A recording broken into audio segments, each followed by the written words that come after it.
Alright, guys, time for another Smiles rant. I can't seem to get my audio to be loud enough, so I'm going to be right in the mic for this and try to talk a little louder. Hopefully, it all works out. If anyone has suggestions on how to fix that, I'm open. I was resetting my audio settings, and then I was super quiet. I don't know what's going on, but at least I think I don't sound like I'm in a pool anymore, so that's a plus. So here we go. Age of Champions, Age 111, Age Space Angels. We even have a starting date pre-posted. Let's see if David can manage. Fingers crossed. Age of Champions, glory favors the bold. In the twilight of night, a new dawn arises. The Age of Champions is upon us, where bravery is rewarded, growth is honored, and coordination reigns supreme. The days of playing it safe are over. Now every decision, from the battlefield to the build queue, shapes your legend. Whether you stand tall as a full 25-strong war machine, a defiant underdog punching above its weight, or a kingdom forging greatness through sheer expansion, this age remembers courage. Your banner's more than a flag. It's a challenge to the world. We came to conquer. Come and play Utopia. Alright, I get it. TLDR, war reward scaling. It's going to be basically impossible to win if you're not 25 for a significant portion of the age. There's some specialty rewards you might get at end of age. There's some land-based rewards that will benefit your provinces. Aggressive stance will be buffed, but it's also shortened. And relations rework. We'll see all of that. Goal of the changes. We want more people at 25. 25 is the path of greatness. It's designed and maintained for 25. Be 25. That's the thing. A couple of benefits you can get. Get a lot of wars at 24 provinces. Free hostility meter, which I assume anyone winning that has kingdom gold anyway, so sort of worthless. Same thing, but 25 provinces, kingdom gold. That's like worth $100 or something, right? Be less than 25, but win against 25s, get kingdom gold. Pretty good. Maybe go 24 provinces, win 3 wars against 25s, then add your 25th. You could get that and other things. Who knows? Most war wins against people with more provinces in general. Kingdom gold. That seems kind of doable. Maybe worth it if you're having an off age. Just run like 12 provinces and fight some 15 prov kingdoms or something. Get some money. Okay, how does the war scaling work? Okay, so the scaling applies to land, honor, science, and science generation.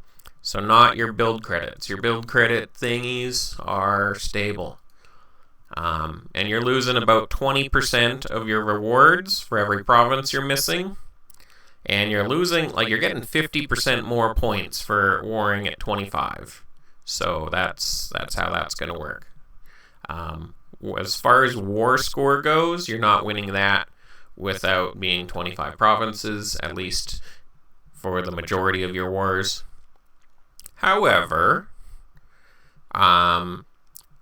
when it comes to honor, I think you can run less provinces if you want an easier path to securing some early age TM honor.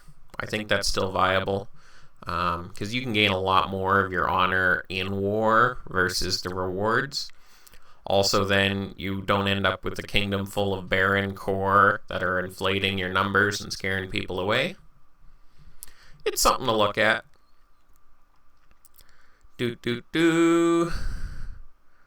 Count is locked start of age. Alright, so discount what I said earlier.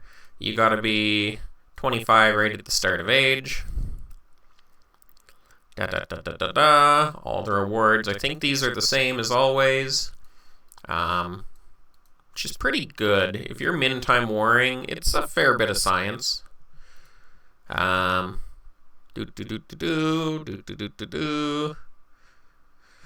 Land-based rewards. These are permanent once achieved, so in theory you can bump yourself up to a certain size and then drop. But we got science generation, book generation, bonuses from honor, building efficiency, minus wages. I'd say this is probably a really good one to look for. I also wonder how Bot's going to look at all this. I'm getting the feeling that maybe Monk is going to be really shitty after this age starts. So maybe get used to that new intel site.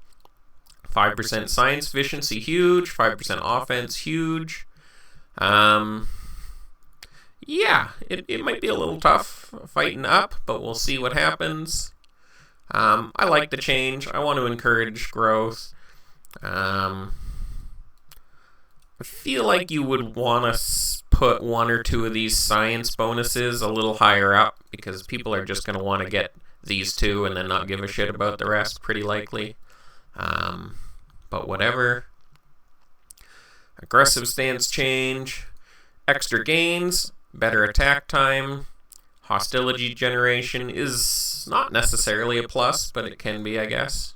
Means you can go aggressive and hit enemy TMs, 19 times without giving a button? That seems pretty rough. Like, I think TMs are going to get shit on out of war like this. Extra training costs and wages. All that's pretty good. The attack time's huge, just for maintaining decent wave timings. And with the duration being 36 ticks, you're forced back to normal, and then you gotta sit around for however long in normal. Hostility meter no longer resets. So I suggest offering people a lot of ceasefires if you don't want to have leftover hostilities. In theory, this should, help people pew-pew, I would think. I don't know. Libraries are buffed. And castles no longer protect books. Think that's probably an overbuff. My guess is they'll settle at 1.5%. I don't have an insider track on this, but 2% libraries are pretty fucking strong in the late age, and everyone runs them. And I don't think that's necessarily a bad thing either. That, as the age goes on, people start pushing libraries. I think that's been pretty normal in most Utopia, but I feel like basically no one ran any libraries at 1%. Now, it could be we didn't really have any psi-buffing races or personalities, so. But, books being slightly more accessible through learns. Learn attack gains up 25%. That's still pretty low, especially with the no unallocated book gains. I don't understand why intra-raise has been significantly buffed, but oh well, that's fine. And let's get to races and personalities. Avians. Minus 15% attack time and quick feet. So that's approximately the same attack time as before. It's not quite as good, but it's pretty strong. Minus 70% damage from nightmares. I don't think that's particularly interesting. It is what it is. I don't think anyone's particularly reliant on nightmare these days, and I don't think avians stand out as a way that if you can't nightmare them, life's really hard, but is what it is, I suppose. Immunity to ambush, all normal things. They now have Town Watch, but they don't have Birth Rate. So the Town Watch, while nice, isn't as hugely beneficial as it was before. So we'll call it like a wash. It's pretty good. Just in general, you want that always as an attacker. They still have those plus casualties, no horses. They can no longer use barracks. It's very niche who is actually needing barracks here. Outside of like Barco Loco, I don't know anyone that's regularly running barracks on their avians. But it is just really strong to be that fast. Other change here that looks significant, they've got a little more offense. At 14 offense, avians are very good at hitting things. Like, just incredibly strong. Like, they will hit you hard, they'll hit you fast. They have more than enough offense and build space to cover things. So I think the avian here is looking very strong. They don't have that free eco win anymore. So they don't have that same power to just overwhelm you if you don't have a good way to hit their starting eco. I think if you can start against high birth rate avians in a good spot where you can sort of nuke their eco, you can maintain it. But when they start high eco and you don't have like a good way to hit it down early, it becomes pretty unbearable. So I think, you know, pending what we see in the rest of the changes, I think this is a buff overall to avian. Just that little bit of offense and town watch is a lot. Birth rate does hurt. But one more thing I want to point out, this is an incredibly cheap elite. 750 is basically free. So keep that in mind. Your avians are going to have a shitload of elites every single end of war ceasefire. That's cheap enough to be training them out of war, like a lot of them out of war. So yeah, avian looks incredibly strong. You don't have to screw around with racks. This ability remains very useful in wars. So yeah, continuing on, Dark Elf. I believe we have the exact same military stats. We've lost Magic Ward, but no other spells. Slight WPA buff. If you look at their nerfs, they no longer have that 10% build efficiency nerf. So that's a huge buff to them.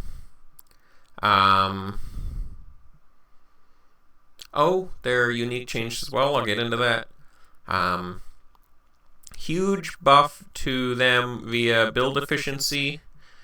However, they get a thief cost penalty, but as someone that's played Dark Elf recently, I only ever used credits for my thieves. I literally never spent money on a thief, like, in the entire age. So, in specific circumstances, this thief costs a pain in the ass, but you can mostly avoid it. They did get nerfed from free casting to minus 50% rune cost, which is pretty shitty. However, they've got this ability once a day. You can get 0 cost runes. So overall, they did lose that, same ability that was worth 20% of an offensive cast. It doesn't feel like a 20% damage buff. At least not compared to how the Heretic ability was last age. So I think overall this is a pretty good buff to Dark Elf. You essentially just got plus 10 BE or plus 11% BE. And while you sometimes need runes, a lot of the time you won't. First tick of war, if you're doing like a meteor shower sweep, when you're doing your nightmare runs, you're going to be able to cast for free. Mostly this means you're not going to be able to Paradise for free out of war. That's going to be a big one. And if you're, if you're a more consistent caster, you're trying to maintain chastity, if you're doing regular fireballs, or they're getting sabotage wizards on you and you don't want to hold a bunch of mana, then you're going to eat the rune cost. But still minus 50%, which is really strong. So, plus with the 5% WPA, I'd say overall that's a Dark Elf buff. You're still dealing with a very low D-spec. It's pretty tough out there. If we see, buffs to offense and buffs like this avian gets to all the races, I'd say it's going to be looking pretty tough for Dark Elves out there. No free landlusts either, because that's not something you're going to be able to time very well. So, Yeah, the Dark Elf, while buffed, I think is likely going to struggle a little bit more because of the defense this age, but we'll see. Dryads. Dryads are interesting. I'm not sure if I love them yet, but what do we got? Minus 30% train time, plus 30% draft rate. This is going to really give them a strong end of war ceasefire. You combine that with like haste, not necessarily forced to. You combine that with haste, they're going to be training in like 8 ticks. They're going to be building in like 8 ticks. So rather than like a 14 or even like 17, 18 tick train time, so that's like an extra 10 ticks they get to be at full eco. Plus 30% draft rate. If you're drafting 36 ticks or whatever, that's going to be, down to 30 ticks. So that's an extra, say, 16 ticks of max eco and end of war ceasefire out of what I would say is, maybe normally 60-ish ticks of max eco. That means Dryad's looking at about 25% more economy in end of war ceasefire. Like, that's going to be pretty big. Ghost Workers is a really nice spell. Clear Sight's a very nice spell. Clear Sight, one of my favorite reasons to have Clear Sight is to protect horses, so we don't necessarily have to deal with that anyways, but still, Clear Sight's very strong. That's a lot of economic benefit for end of war ceasefire, a little bit of economic benefit in war, or in out of war, just drafting cheaply. Something like a bonus to draft rate is very strong out of war if you can keep like 8-10 peasants per acre, and then being able to have a very quick turnaround time to draft up some specs and train or whatever you have to do. So I think this is going to be an incredibly strong growth kingdom build. And then this is another thing that's going to happen. They're unique. Their stables are always full.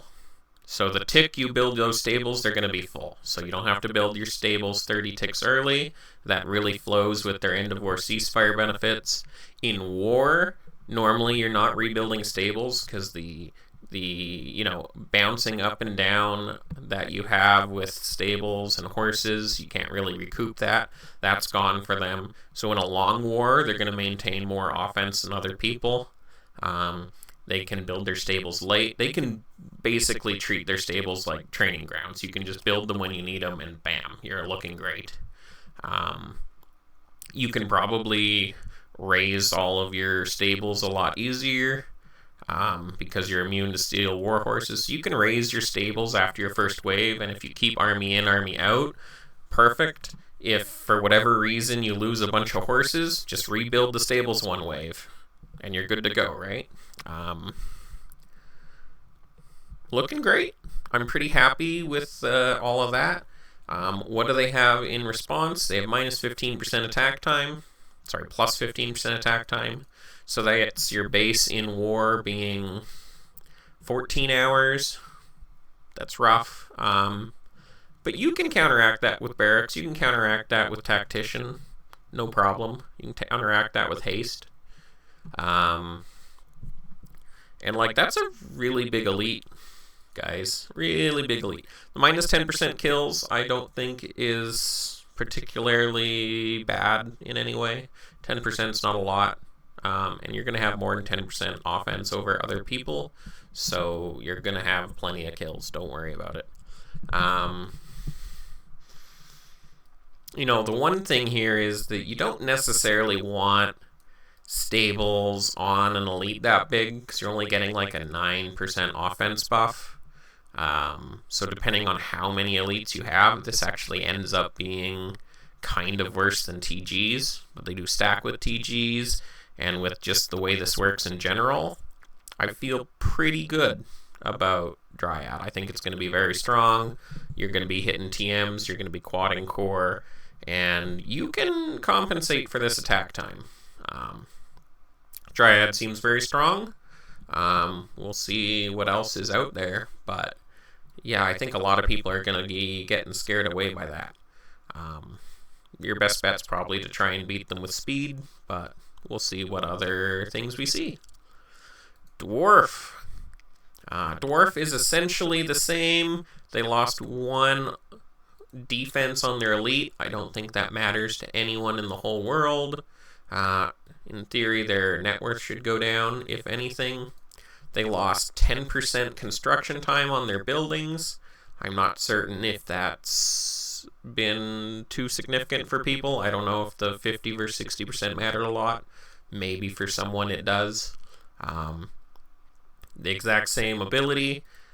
We've seen these dwarves for 2 ages now, since the abilities came out. I think they're very strong, very stable. They don't...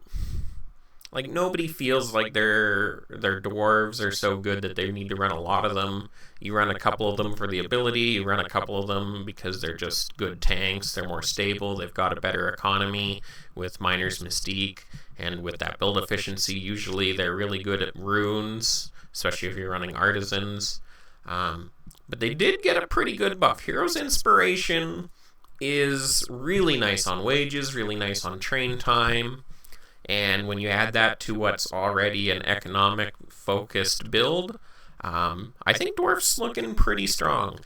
Again, am I going to run a full core of them? I don't think so, but I think it's more attractive than ever to just have a few of them. A lot of Dwarves have been artisans, which tend to just have a larger military paying more wages, so you add that Hero's Inspiration in there to counteract it. Very strong. I think Dwarf is weaker than Avian and weaker than Dryad in general, but I think for its specific use case, it's unchanged. It's very strong. You'll see them. Elf. Crazy bonuses on Elf here. Just absolutely crazy.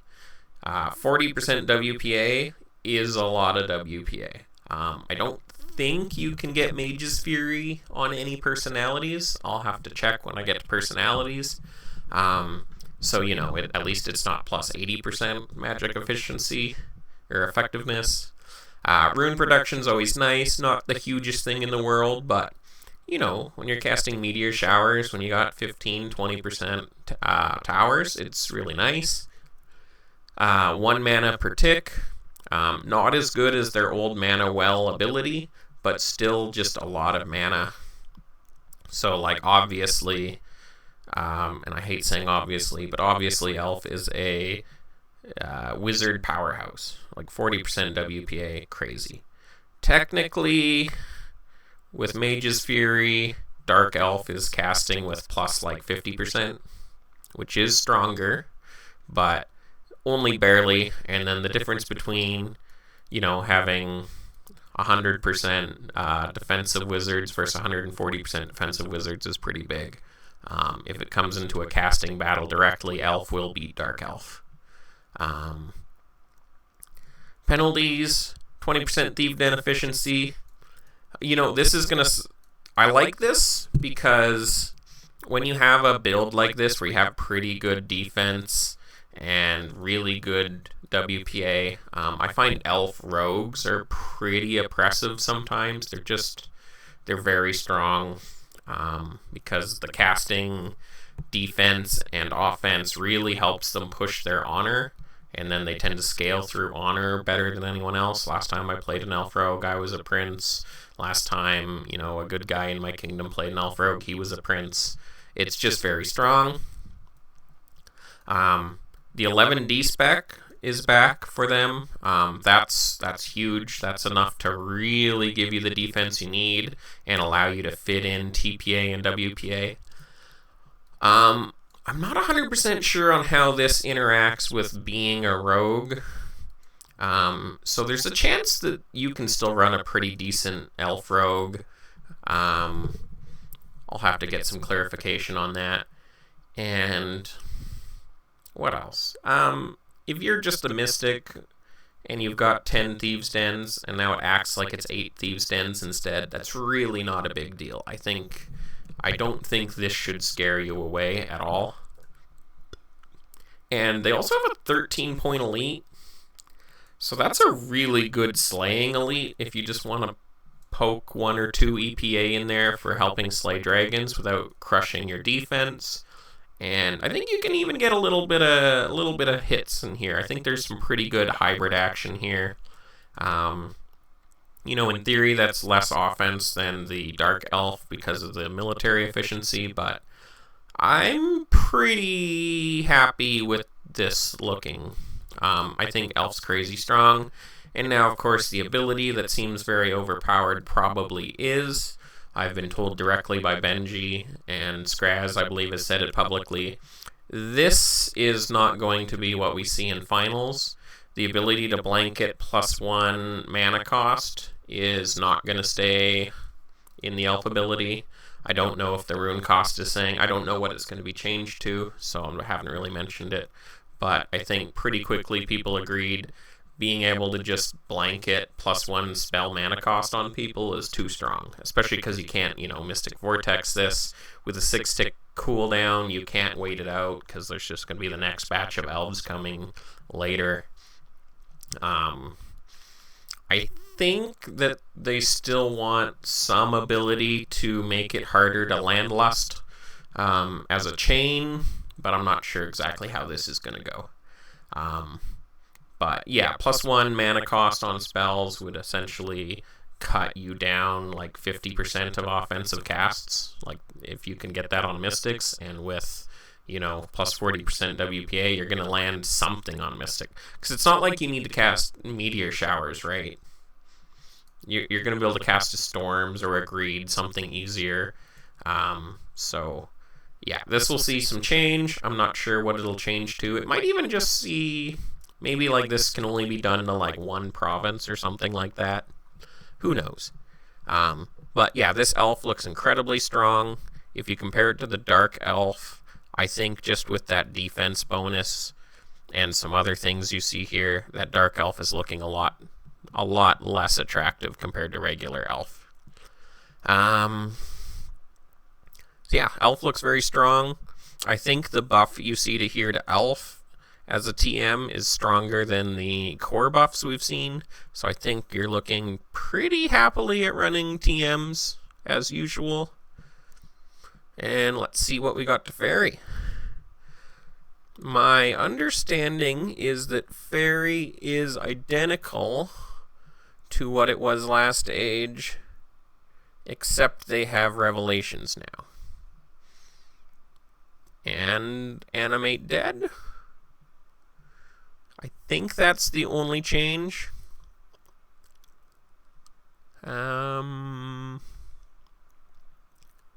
Looks about right.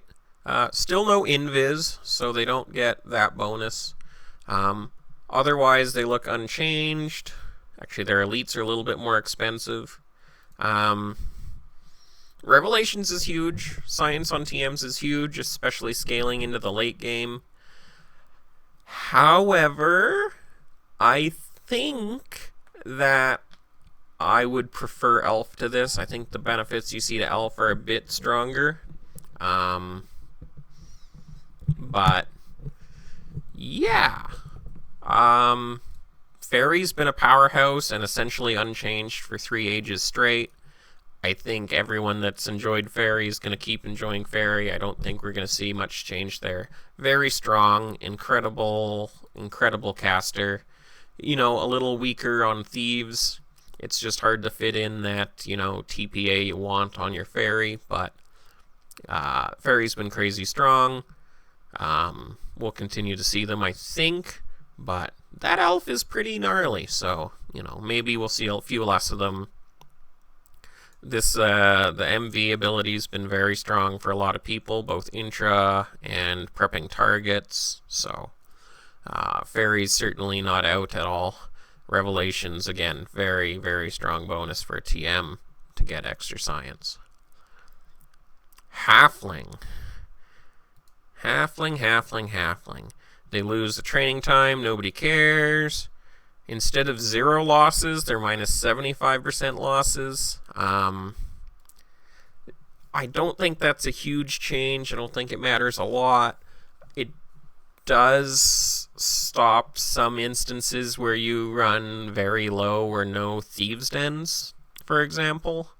But I think for the general use case of this, which is a halfling rogue dumping a high value ability at the start of war, essentially no change. But having just any losses at all when you're max sending is still brutal. But assuming you have, say, 80% Thieves' Dens and 75% losses, it's going to be manageable. It is a nerf. However, we've got different nerfs here. They've gone from plus wages, which was pretty manageable because it's just D-specs, to plus 25% building cost. So, swapping out, an 80% guild pump might be a bit more expensive. Tornadoes, greater arson, regular arson, that sort of stuff might be a little bit more damaging if you can land a raise. That's all pretty rough. I thought Halfling was surprisingly strong last stage. I sort of discounted it on the 9D spec, but I saw some pretty impressive looking hybrid Halflings in Turtles. Shout out to Turtles for their amazing age 110. So a lot more defense there. I think Halfling's looking very strong. It's certainly my go-to pick for Rogue. I don't think that's surprising anyone, or in general something people don't expect. It's as classic as can be, and having that extra defense going to be very helpful. So Halfling looks incredibly strong to me. Can you also run it in one of those caster roles? Maybe. It's not my preference. I know a lot of people have tried out the Halfling Heretics. I've never loved them. I find Heretics are just begging for WPA bonuses, because Nightmare is a nightmare to cast. But other people have had success with it. I think this Halfling looks very strong. I think you're even looking at... Well, I think the building cost penalty is pretty brutal for hybrid Halflings, especially. But, yeah, Halfling very strong. Human. We have an incredibly different human. They've got no big science buff. Instead, we've got humans plus 25% income. Great. Everyone loves money. A lot of wars are won on the backs of dragons. 25% income usually makes it impossible to wage starve. You're always paying your wages. You're always able to fund dragons and aid gold. You get incredibly strong end of war ceasefires, free dragons. You're just shitting gold out your butt. Build efficiency bonuses, but only to training grounds, castles, barracks, and hospitals. That's the same as we saw in the proposed. As I said then, at best, you're looking at half your land in those in war. If you have 15% build efficiency to those, it's like 7-8% build efficiency overall, which is not that much better than, say, Ghost Workers, or like no food on undead type of a bonus. It's just a nice bonus. It's sort of an economic bonus, but it's only in war and only with those buildings. So it's not that great. I'd say it's only slightly better than, say, just a 5% build efficiency buff. What do they have? They have aggression, which is nice, but they've got Fountain of Knowledge and Revelation. So that's where your science focused humans come in, plus 10% books and revelations. How's that compare to Fairy? Well, it's the exact same books as Fairy, but you've got a lot more defense here because they have no pop space penalty. So in terms of raw numbers, I think a human's going to outdo a Fairy as a TM, but you're losing that duration buff, you're losing plus mana. You can compensate for this a little bit, but in terms of hybrid, I think humans looking incredible. I really don't think this is such a problem. Channeling scales so well that if you just put that extra science in there, you're going to be fine. And then what's with their passive? If you're attacking, you're getting bonus science. This is in and out of war, but it has a cap in war. And you get this neat little little... Is that 1% of your population is peasants? I would assume so. It's a neat little eco buff. Every single hit in range. But I think that's pretty strong. Waving out of war, waving in war. It's going to be a lot more free books. Now, without a bonus to your science efficiency, just slamming 1 billion books into a province isn't always the best. It does come with a net worth penalty. It does start to become an issue later in the age. So, but a 12-12 military is super strong. 7 offense on that elite means you can be sending a few elites. It's incredibly strong at slaying dragons. If you're attacking with O-specs, you're going to be able to maintain learn waves without really sacrificing offense. I love the human all around. It's max offense, not going to be that scary, so it is going to be harder to get those multi-taps. Maybe you want to fit it in with Nightmare, maybe not. You're going to be looking at sort of a turtly, eco-based victory, I think, with your humans, but we'll see. I think humans pretty strong, but, you know, when you do think about these sort of offenses you're seeing on Dryad and even Avian, maybe it's not that amazing. So, is what it is. 12 elite defense is nice. You can leverage that into extra O-specs, or you can leverage that into just being tankier. Depends on your playstyle or what you need right now.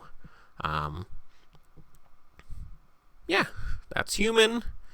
But yeah, no, 25% science efficiency is such an insane bonus.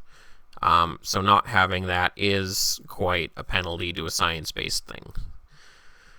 Orc, I do believe Orc has seen some nerfs, but I don't think they're that bad. 5% on resource gain, back to minus 50% draft cost.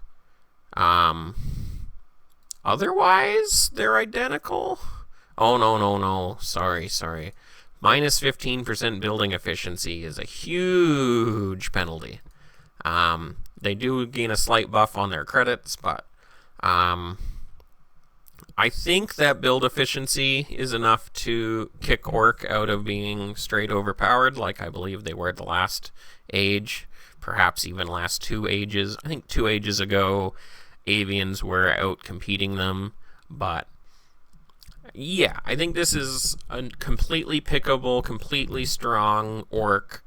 I think it's going to be criminally underpicked because people are just a little sick of Orc. They've seen it around. They're a little scared of the building efficiency, but I think Orc is still very strong. You've got insane offense. This is more offense than Dryad, or at least identical offense to Dryad, without a attack speed penalty, with huge gains, with way better credits than anyone else gets. You know, every credit you're using as an Orc is 50% better than an enemy. So even if you're getting 80% of them, you know, you have the most offense, you're getting the most credits, and they're going into the best thing. You're doing the most kills with the most gains. Like, do not discount Orc because of the build efficiency. Does this make them glass cannons? Yes. Do glass cannons win most things? Yes. They're you know, it's a cannon.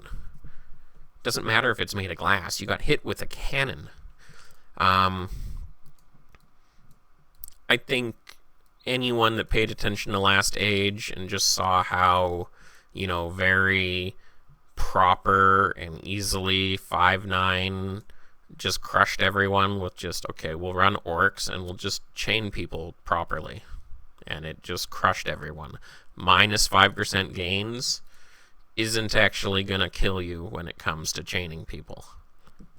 Right? Like, if they didn't lose because their Orcs were so tanky, or win because their Orcs were so tanky. They won because their Orcs were chaining 3-4 provinces a wave. And you can still do that very well. And actually, is that buff? Oh. Yeah, their plunder gained a buff. I don't think that's necessary. I would actually scale that back, but yeah, you also have a buff there with their auto plunder. So orcs, very good. Difficult to play. Difficult to play as a leader, I would say, and as a player with that build efficiency, But you can work around it. Undead. Interesting is how I'll put undead. You have essentially no losses on offense. You're essentially turning all kills into soldiers. Very strong. Both of those are incredibly strong. But you're essentially just running no defense. You're probably not running any hospitals because what defense are you trying to protect? Maybe you're trying to protect army home hits, but just don't let that happen. Oh well, you can live with it. Maybe you can say that you need them for ambushes. I don't think that's the case. I think you just run a glass cannon undead. Plague essentially gives you 20% more offense. You have a little bit of build space here. You have incredible sustain in war. And, even if you just want to run O-specs and scale in war, that's totally fine. Your losses are turning into your soldiers. Your soldiers have defense, so you're going to be bouncing people. You're going to be able to just sort of tank up, so to speak, with those soldiers. You also have sort of a mini plague on top of regular plague that has to be cured. This should also be curable by hospitals. They should add that in with wording, assuming it is. It's minus 10 BE. It's not the end of the world, but you're going to want to cure it. It just adds a little bit more of a mana tax to everyone. It's going to piss people off. Incredibly strong bonuses. Very, very big offense. And you're just going to run suicide defense. It's fine. What's going to happen to you? They only have so many generals they can use, right? 30% science efficiency, huge nerf. 30% rune cost, sort of rough, but just, sucks to suck, question mark. Your landlusts are going to be very expensive. That's all I can say. Otherwise, you'll be fine. Yeah, you're going to want to run either big castles or big barracks, or both. Again, if you're skipping hospitals, you could even consider skipping... Yeah, probably not. You're going to be susceptible to massacres and getting NS'd. You're going to be susceptible to being raised. You're going to be susceptible for easy chains. I would suggest as undead, if you can position your TMs pretty high in your kingdom, which is standard for most people, and you have these strong, lower net worth and land undead, it's sort of hard to punish them for suiciding, because, what are you going to do? Quad them out of range? Massacre them out of range? While they, utterly decimate you with plague and offense? If you have a bigger undead, it's going to fall hard and easily, and so that's sort of where your problems come in with undead. But you're also, if you have undead mixed with a few, humans or dwarves, for example, something a little tankier, those dwarves or humans are naturally going to take up more of your land. Your undead are naturally going to be smaller, because every withdrawal, they're just going to get farmed. So you're always going to have these smaller undead. They're probably going to have decent wizards, to be determined. Don't quote me on that. So, yeah, I think undead's very strong. I think you can... you can do learn waves and stuff when you've got no losses. So even if your science is shitty, you can bait wars, you can punish people, you can make them freak out, and you can bounce people, because your soldiers are worth as much defense as your D-specs. So yeah, that's my thinking. I think undead's looking great. Again, it's going to be a hard thing to play. Just channel your inner Atlas and go full retard. And you'll be fine. It's probably a little weak with the science efficiency and the 8D spec. So maybe if they had a bit more offense, or one of these penalties was toned back a little bit, but I would be worried if I was making changes about buffing this at all, just because their other bonuses are so strong. And I love these bonuses. Like, you're going to have just such a shitload of soldiers. Probably you just want to run Tactician, so you get faster attack times, so you desert less when you're chained, and more credits to use all these soldiers on. You could go Warrior too, of course, just stack as much offense you can. I don't know if there's other picks I'd really go. I don't think your Artisan's looking too happy. I don't think your Cleric is worth it. Maybe if Cleric's got the +1 D spec. Actually, that's not the worst idea in the world, because the lower your D spec is, the bigger that +1 helps. So that's races. I'm liking it. A lot of power in the attackers, but you got some pretty big buffs being attached to all of your TMs, so it might be a bit more of a TM-centric age, but you got really strong core there too, so I kind of like everything being buffed. Might come down to just how strong personalities are. Artisan, I assume, is just the same as always. Slight nerf to Artisan. They don't have that raise resistance. And I think a nerf to the credits. I have no idea how those work. I've said this 3 or 6 rants in a row. I have zero clue how the Artisan build credits actually play out, if they're strong, if it's weak. I'm just assuming they build for free, basically. Whatever. Artisan fills its role really well as a bank, as a soldier producer with homes, as just extra population, tanky, more offense, more runes. It's whatever you need it to be. Free WPA calcs. Artisan's plenty strong. It's just, it takes a little finesse. It takes some leadership planning to use effectively. But perfectly strong, even with the slight nerf. Cleric looks essentially the same as always, and by always I mean the last 3 ages. Again, I'm going to make fun of this 5% rune refund that you get as a part of Cleric. I don't know why it's there. It's just so inane.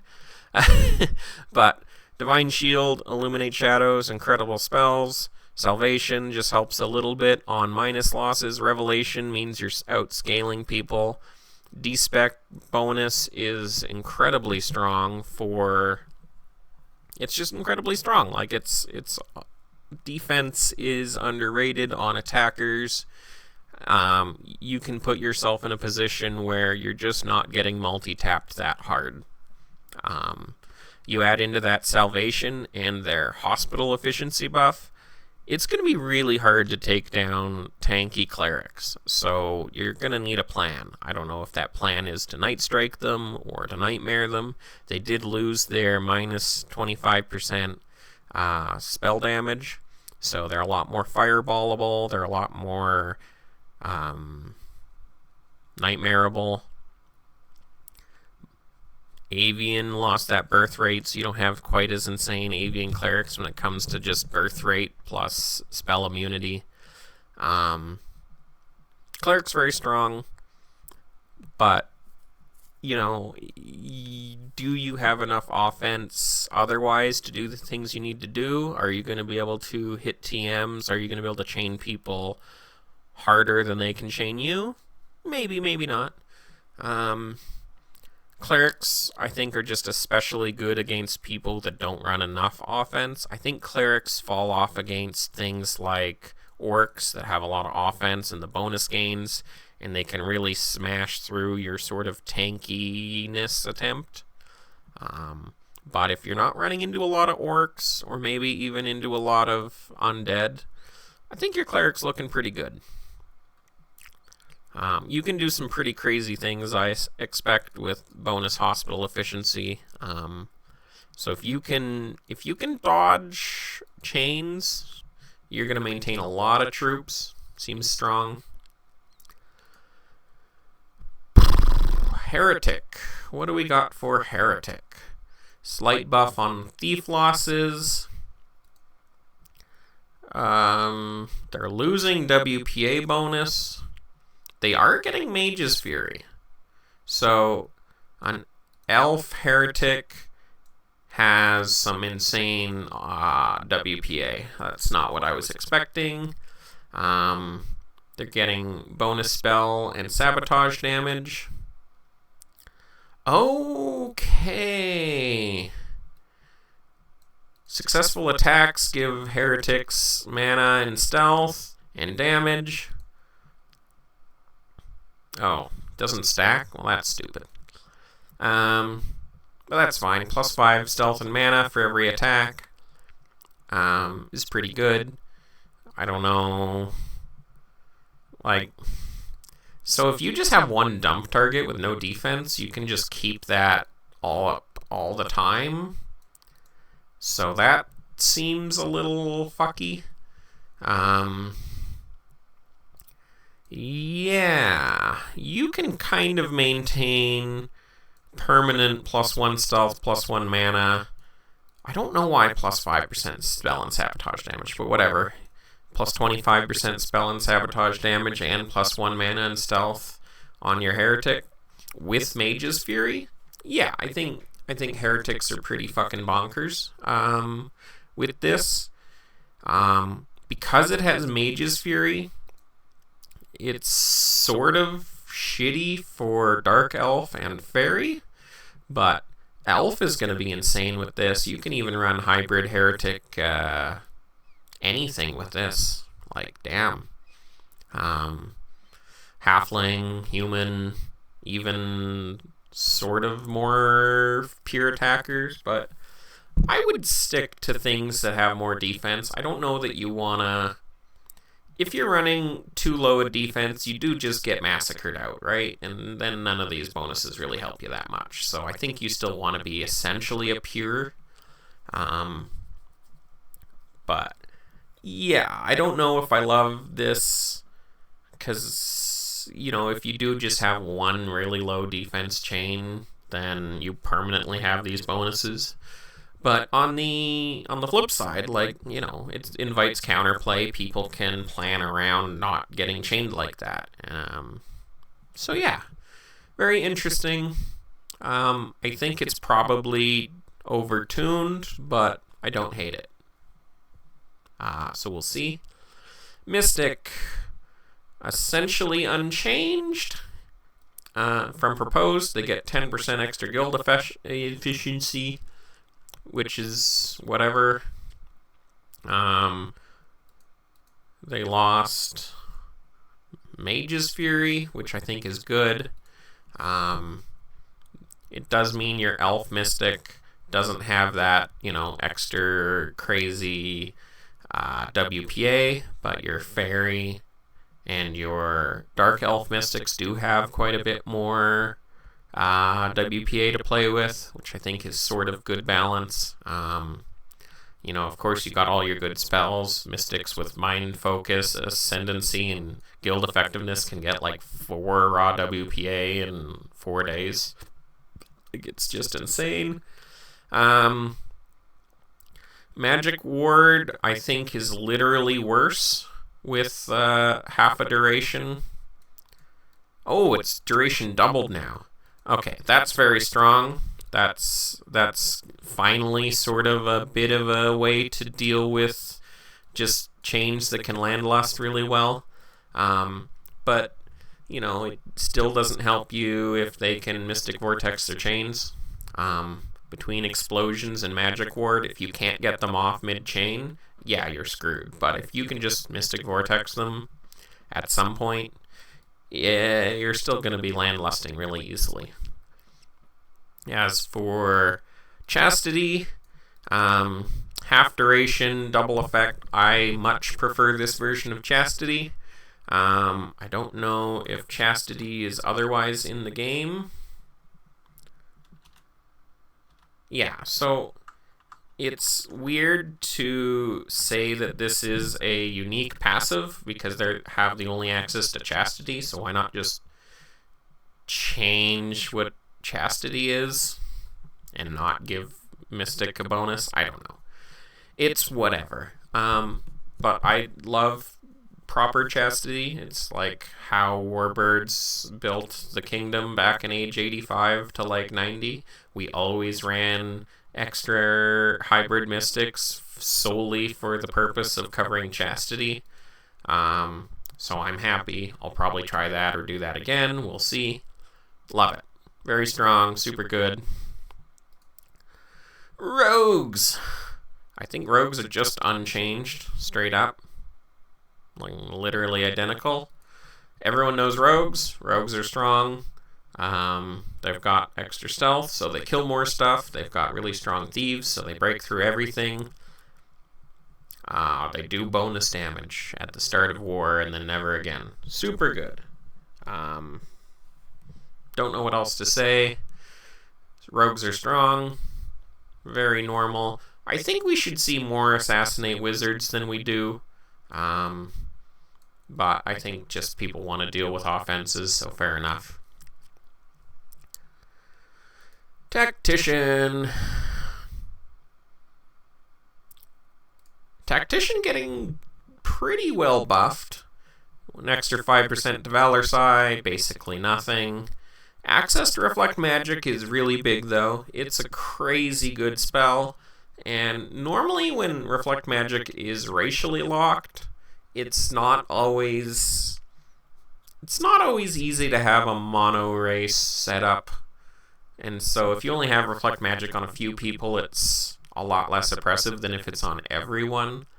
But you can absolutely run Tactician on your entire core, and that means you're having full Reflect Magic. It's huge. It's a huge problem. It's much stronger than, say, Cleric when it comes to those sorts of benefits. So that's quite the buff for Tactician. We also have Tacticians get automatic WPA calcs every time they do 5 SOTs, basically. So, yeah. I don't know why it even has attacks, but whatever. Like, you can attack them for a 20% chance of a WPA calc, or you can do 1 SOT with 1 stealth for a chance of a WPA calc, right? Like, doesn't really... whatever. Yeah, this is very strong. It's going to give you a ton of information. It's going to cost you very little stealth to get it. So if you're the sort of kingdom that, has massacre targets and is able to consistently use their core stealth effectively, these tacticians are going to be even stronger. I'm a little skeptical at why you would buff Tactician this much when we've seen Tactician literally be like everyone's top pick for several ages, with the exception of when people are running Avians. So maybe we see a warrior buff.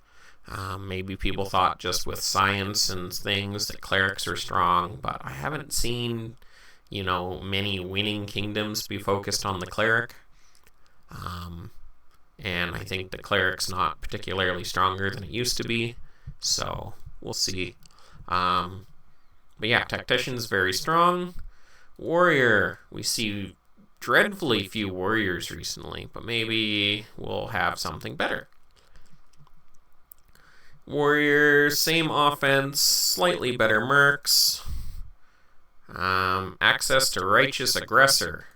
Okay, that is something. I believe that's the spell that gives you converts. So warriors have converts. With that in mind, that's a huge buff for a lot of play styles and a lot of things you can do with that. Okay, so that's a pretty big buff. And versus Last Age, you have Blood Price. Instead of this useless thing they used to have, Blood Price, you have a 25% chance to do 25% more kills and kill 30% of their soldiers. So it's a 5% casualty buff on attacks only on trad marches. Essentially worthless. Like, really, really essentially worthless. It's a 5% kill buff on trads only and doesn't work on defense. We've had warriors with plus 15% ingoing and outgoing military casualties all the time, so I feel like this should be buffed to like plus 50% casualties or something, and then, it triggers on a TM and it's just huge, but most of the time it's not triggering. I don't know. I don't know what to say about that. It's just, when you start multiplying percentages together, things are really lame. Kills 30% of soldiers at home. This can be huge in some specific circumstances, but otherwise, outside of, undeads having a shitload of soldiers, this isn't going to matter much. So, yeah, I don't know. Like, a lot of the personality uniques are kind of lame. The tactician one's kind of sweet. The rogue one, it's good first tick of war, then usually not that good otherwise. This passive is literally just changing spells that aren't otherwise available, and so it's not a passive at all. The heretic passive's pretty crazy. Double spell duration half the time. It's cool. It's not game breaking. Same with the artisan. So I get that it doesn't need to be that strong. Oh, right. There's 2 more things down there. So fair enough. It doesn't need to be that strong because nobody's got that cool of a passive anyways. Which kind of makes me think, why do you have passives on the personalities? Why not just put this bonus in here and not call it a passive? Things being unique passive with a special name, making, every military or every thief in Magic page extra big for no reason, screwing over every mobile user, just for a 5% kill buff that has restrictions on it, that has a special name instead of just being a buff to the personality. Like, it's a little much. Whatever. Raider. 10% OME, pretty strong. That's basically just 2/3 of what you're getting in Warrior, minus, Tactician, or Tactics by end of age, sure, half of what you're getting in Warrior. Cheaper Thieves, not huge. Minus 30% cost isn't really enough to just be training them, but it's still pretty good. 25% TPA is quite strong. It's like plus 4 or 5% population. If you got 4 TPA, it's plus 1 TPA. Minus 50% losses in war, very strong for Night Strike runs and stuff. And everything you attack gets minus 15% Watchtower effectiveness. It doesn't stack, but just being able to have a Raider raise or massacre your Night Strike target is going to be pretty nice. It's not enough that you're going to ignore Watchtowers if you have the ability to do more raises or greater arson, but if you don't have rogues at all, and you've got a few raiders, that's going to be nice. It's interesting. I don't think it's game breaking. I think it's pretty close to what you want out of a hybrid focused personality. It's not bad. That's what I'll say. I'll say it's not bad. I don't think it quite compares to other straight attacker buffs, but it's pretty good. It's like a half heretic, half warrior. I don't think it quite reaches the standard of the others, but it's pretty close, and that's good enough. People will try it out. I'm sure some people will be successful with it. I think it needs just a little bit more. I'm not sure what it would be, but I think it needs a little bit more. And then Sage, we've got some science whoring back, so automatic book and scientist generation. No spells here, so sometimes Sage is a pain in the ass early age because your wars, you want to be keeping up your revelations or whatever, and it's a big pain in the ass. But automatic book generation, automatic scientist generation. Learn protection is really handy, otherwise you're just going to get farmed. Plus one scientist is, a couple 100,000 books by the end of age. And focused resolve, the only good unique passive other than heretic. Essentially 15% science efficiency in war. But it scales in, so your first 2 waves, you're not at full power. And, 15 ticks of war is a third of a min-time war, so, you gotta do focus on that. But I feel like if you're giving buttons, this is pretty strong.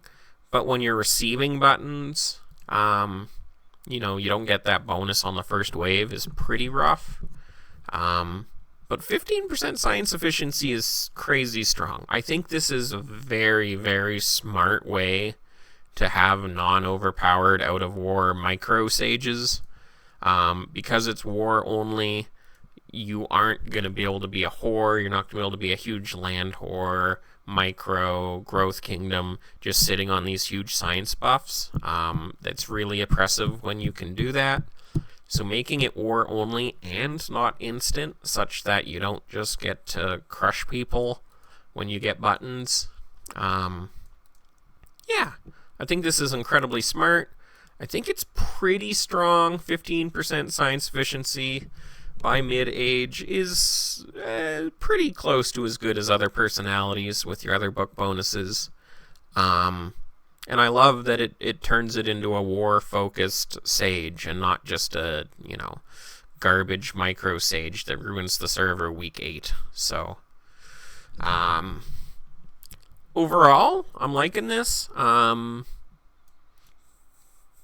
It's kind of hard to be a sage on anyone that's not a human, I think. Which is kind of lame, just because humans the only race, human and fairy are the only races that really have anything science-y to them. But maybe that's not true. People can make things work. Overall, I'm quite liking the changes. Other than that elf ability change, I don't know of anything specific that's changing. I think there's a few balance things we can be looking at still, as I've mentioned. But overall, I'm pretty happy with these changes. I would really like to see one soldier bounces, not giving 3 meter points. It's just a huge nerf to giving people buttons, and I don't know why that's something that's in the game at all. Like, it's just a complete oversight, as far as I can tell. Like, they thought they were nerfing bounce raises, which literally no one did anyways. Asterisks, but, it's just really dumb. It's really, really, really dumb. Especially when you're trying to encourage people to war more, and, you've got these, hostility meter changes and stuff, and then it's like, oh, just kidding, you can just give buttons and stuff. I don't know. I hate it. I think it should be changed. I think libraries should probably be down to 1.5%. I think that racially, I'm pretty happy. I think halfling's pretty strong. I think heretic's probably a little overtuned, but I'm not certain. I gotta think about it a little more. But I don't know if you should. Yeah, I think it's a little too easy to proc this. But, you don't get it start of war. You're not going to be getting it until you have those deep, deep chains. It does force you to run offense on your heretics and stuff. So, it's interesting. I think, Mage's Fury is pretty fucking strong. Those elf heretics are going to be really insane. I think that's the number one thing I'm worried about, is elf heretics.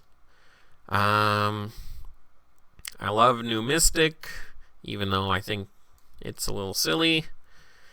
I'm not sold on Ascendancy Ritual. I don't think there's any change to that. I think it's just too much wizards. I think it's really too much wizards. I would maybe nerf Ascendancy to like plus 50% wizard generation, because you have people that were, non-stop warring, not really pumping that much, that were getting like 5 WPA on their core just because you just run 80% guilds in Ascendancy and you're getting 3 WPA a week. You can grow so much and just instantly get wizards. It's a little much.